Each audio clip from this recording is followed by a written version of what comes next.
ଯମୁନା କୌରଙ୍କ ଦୁଃଖ ଶୁଣିବାକୁ ସରପଞ୍ଚ କିମ୍ବା ସମିତି ସଭ୍ୟଙ୍କ ପାଖରେ ସମୟ ନାହିଁ। ରାଜ୍ୟ ଓ କେନ୍ଦ୍ର ସରକାରଙ୍କ ଗ୍ରାମାଞ୍ଚଳରେ ବିକାଶ ପାଇଁ କୋଟି କୋଟି ଟଙ୍କା ଖର୍ଚ୍ଚ କରୁଛନ୍ତି। ସେଥିପାଇଁ ପଞ୍ଚାୟତ ଅଧିକାରୀ ଅଛନ୍ତି ଗାଁକୁ ଗାଁ ବୁଲି ବିଭିନ୍ନ ସମସ୍ୟା ବୁଝିବା ସହିତ ପଲିସଭା ମାଧ୍ୟମରେ ଲୋକଙ୍କର ମତ ଆଣିଛନ୍ତି।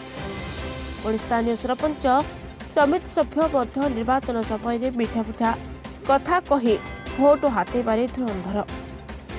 କିନ୍ତୁ ଜିତିଗଲା ପରେ ଅସହାୟ ଗରିବ ଲୋକଙ୍କର ସମସ୍ୟା ବୁଝିବା ତ ଦୂରର କଥା, ବିଭିନ୍ନ ଗଣମାଧ୍ୟମରେ ଖବର ପ୍ରକାଶ ପାଇବା ପରେ ମଧ୍ୟ ଦେଖା କରିବାକୁ ସମୟ ନାହିଁ। କୋହବରା କଣ୍ଠରେ କହିଛନ୍ତି 80 ବର୍ଷର ବୃଦ୍ଧା। ଏମିତି ଦେଖିବାକୁ ମିଳିଛି ନୂଆଗଡ଼ ଜିଲ୍ଲା ନୂଆଗାଁ ବ୍ଲକ ଅନ୍ତର୍ଗତ ଆଦିବାସୀ ବହୁଳ ବେରୁଆବାରି ପଞ୍ଚାୟତର ମଧୁବନ ଗାଁ। ମାତ୍ର ପଞ୍ଚାୟତ କାର୍ଯ୍ୟାଳୟଠାରୁ 1 କିଲୋମିଟର ଦୂରରେ ଅବସ୍ଥିତ। ଗାଁରେ ରୁହନ୍ତି ଏକ ବୃଦ୍ଧା। ଖବର ବୁଝିଲା ବେଳକୁ ବୃଦ୍ଧାଙ୍କ ନାଁ ହେଉଛି ଯମୁନା। ବୟସ 80 ବର୍ଷରୁ ପାର ହେଲାଣି। ସ୍ୱାମୀ ଦନେଇ ଘର କାହିଁ କେବେଠୁ ଆରପାରିକୁ ଚାଲିଗଲେଣି। 3 ପୁଅ 3 ଝିଅ ସମସ୍ତଙ୍କର ବାହାଘର ସାରି ନିଜ ପରିବାର ପୋଷିବା ପାଇଁ କାମରେ ଯାଉଛନ୍ତି।